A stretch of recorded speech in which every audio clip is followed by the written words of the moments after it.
हर सुनने वाली और देखने वाली को अस्सलाम वालेकुम वरहमतुल्लाहि वबरकातुहू। Welcome to my YouTube channel. उम्मीद करती हूँ आप सब ठीक ठाक होंगे। अल्लाह ताला मुझे, आपको, हम सबको, तमाम उम्मत मुसलमान को अपने हिफ्ज़ व अमान में रखे।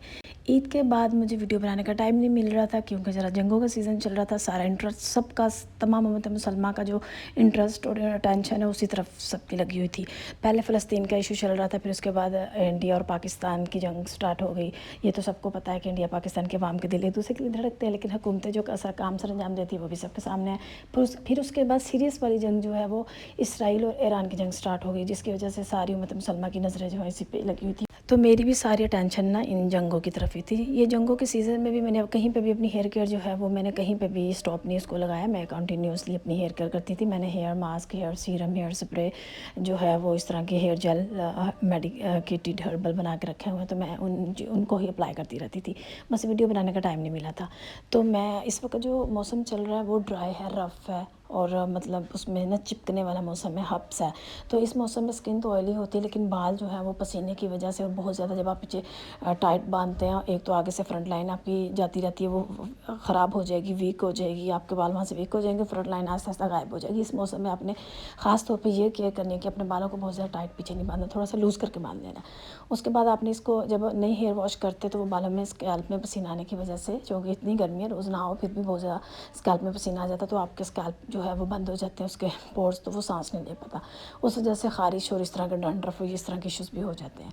तो फिर उसके बाद आते हैं लेंथ की तरफ। लेंथ जो होती है ना वो बड़ी ड्राई, रफ़, हाथ लगाओ जैसे खुद ब खुद ही बाल उड़ के चिपक रहे हैं हाथ को, तो इस तरह के बालों की कंडीशन हो जाती है। तो इन सब प्रॉब्लम पे ओवरकम करने के लिए आपने नेचुरल चीज़ों की तरफ आना है। मैंने एक जो है वो इसका मटेरियल बना रही थी, तो मैंने सोचा मैं आप लोगों से शेयर कर दूँ ताकि इस मौसम में आप अपने बालों की अच्छी सी केयर कर सकें। मैंने एक गिलास पानी में 1 चम्मच आंवला, रीठा, सिक्का कई का डाला। फिर मैंने इसमें हरड़ अच्छी होती है, भेड़ा अच्छा होता है, हरड़ और भेड़ा का भी डाल दिया। फिर मैंने इसके अंदर रोज़मेरी और मैंने मेथी दाना और मैंने हिबिस्किस के फ्लावर और मैंने इसके अंदर रोज़मेरी जो है वो डाल दिया और फिर मैंने इसको रख दिया 2-3 दिन के लिए। जब इसका सारा मटेरियल नीचे बैठ जाता है ना, समझो ये रेडी टू यूज़ हो गया। फिर मैंने उसको स्प्रे बॉटल में डाला और जो बाकी नीचे वाला मटेरियल तो उसमें और पानी डाल के उसको अच्छे से बॉयल कर लिया। फिर उसको मैंने कहीं पे भी मैंने उसको कुछ वेस्ट नहीं किया, उसको फिर मैंने यूटिलाइज़ कर लिया। फिर उसको दूसरी बॉटल्स में भर के मैं उसको जो है अच्छे तरीके से अपने बालों पे यूज़ करती हूँ। ये इतनी चीज़ें अच्छी होती है ना बालों के लिए, अगर आपको इसकी इनके फ़वाइद का पता चल जाए ना तो आप इनको अपने घर में से ख़त्म ही ना होने दें।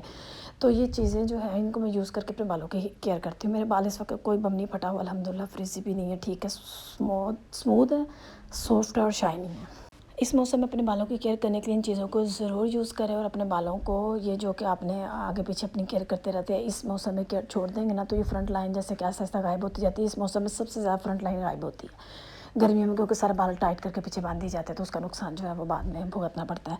तो आप अपने बालों की जो है केयर उसको स्टार्ट रखें। और वैसे जब अल्लाह ताला ने आपको तख्लीकी नज़र, तख्लीकी दिमाग दिया होता है तो आप अपने आसपास की चीज़ों से बहुत महसूस करते हैं। ये जो जंगों का सीज़न चल रहा था, इस सीज़न में जो है आप लोग भी तजिया कर रहे होंगे। आप लोगों का क्या तजिया था ये शेयर कीजिएगा। मेरा ये तजिया था कि ट्रंप ने 1 तीर से 3 शिकार करने की कोशिश की।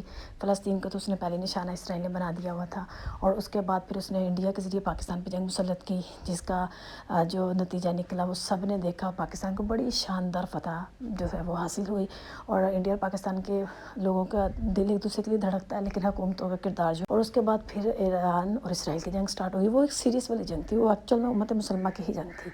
उसमें हालांकि ईरान तो कमज़ोर था, लेकिन फिर भी उसने अच्छे तरीके से ईमान के जज्बे से वो लड़ा और कि उसने इसराइल को मुँह की खानी पड़ी। और उसको जो उनका लॉस हुआ ना, इसमें सारा से ज़्यादा सारा फ़ायदा जो उम्मत मुसलमान का हुआ, लॉस सारा जो है कुफ़ार यहूद का हुआ है। उनकी एक धाक बैठी हुई थी, उनका एक इमेज बना हुआ था, ये बड़े स्ट्रॉन्ग है, ये एटमी पावर है और ये सुपर पावर है। उस सुपर पावर और एटमी पावर को उसने ईरान अपने घुटने टेकने पर मजबूर कर दिया। तो ये जो सारी चीज़ें हैं, ये ईमान के जज्बे से मुसलमान कोई भी जंग जो है वो जीत सकता है। हालांकि उसके साथ सारे उम्मत मुसलमान ही थी, उम्मत मुसलमान कहीं ना कहीं उसके साथ फिर गद्दारी कर रही थी। गद्दार की उम्र इतनी लंबी नहीं होती, बहादुर की उम्र बहुत ज़्यादा लंबी होती है, लेकिन जो मुसलमान गद्दारी करते हैं ना उसका खमियाजा कई नस्लों को भुगतना पड़ता है। इसलिए इनको थोड़ी क्या बहुत ही ज़्यादा शर्म करनी चाहिए। उम्मत मुसलमान से गद्दारी इनको नहीं करनी चाहिए। बाकी आप ही अपनी राय के साथ कीजिएगा, अपनी केयर कीजिएगा, अपनी दुआ में याद रखिएगा।